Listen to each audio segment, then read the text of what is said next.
Glory to Jesus. Honor to Mary. Now, first read this morning, we read from the second letter of Samuel, book of Samuel, chapter 1. I read through to 27, and then we saw this interesting story and sad story also of the fall of King Saul and his son, Jonathan. In those days, king goes to war. For example, when there is war, for instance, in those days, King Charles will have to go to war, and then the prince will follow. Who are the two princes of England? Who are the two princes of England? You know, Williams and who?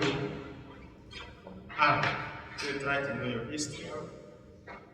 So, and the battle was fierce, that in that battle, King Saul was killed, and his son Jonathan too.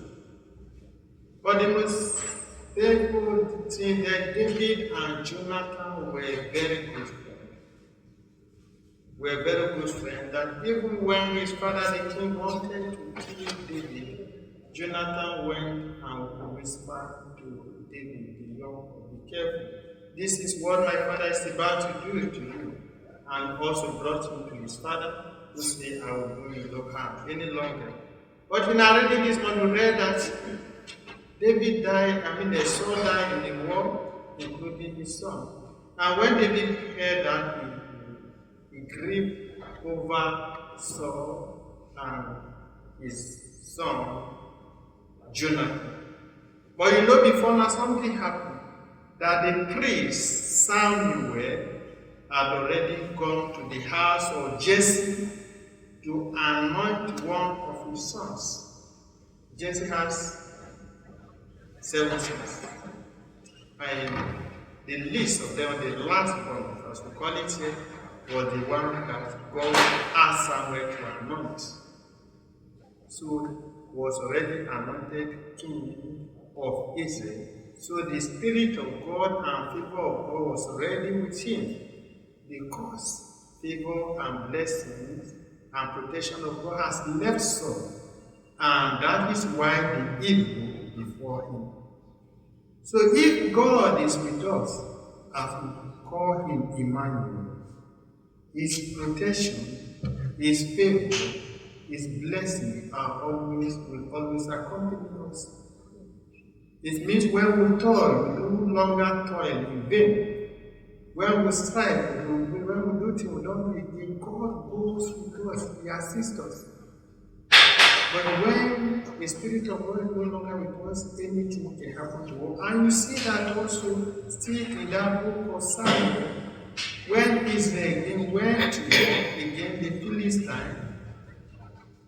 In fact, before now that Eli and the 2 sons of Eli were killed. And when Eli the 2 sons together, he fell. And then we saw when one of the daughters-in-law gave birth to his child, his son, he named that child Ichabod, meaning that the glory of God has parted his head. Every day of our life, we try to cooperate with the plan of God for our life. We ask God to assist us in whatever we do. And that is one reason we are gathered this morning, to seek the face of God, to know more about him. Our Savior Catechism taught us reason why God created us. And therefore, articles there, that God created us to know him, to love him, to serve him, and be happy with him in the next. The next means our next life. God created us to what? To know him, to love him, to serve him, and what? Be happy with him. So those 4 guiding principles should guide our activities or whatever we are doing every day of our life. Either you are in the school, either you are in your working place, either you are at home. Those guiding principles should guide our way of life. Peace be with you. And with your spirit.